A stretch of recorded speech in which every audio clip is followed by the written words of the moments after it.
இருளை விலக்கி உலகை எழுப்பும் ஞாயிறு அங்கே குடியிருப்பான். அவன் ஆனை முகத்தனின் அடியவர் மனத்தில் ஒளியாய் வந்து கொலுவிருப்பான்.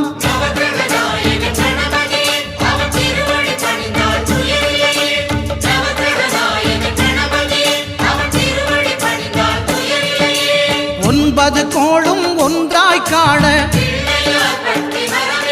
அங்கு கற்பகம் என்னும் கடவுளின் மெய்யில்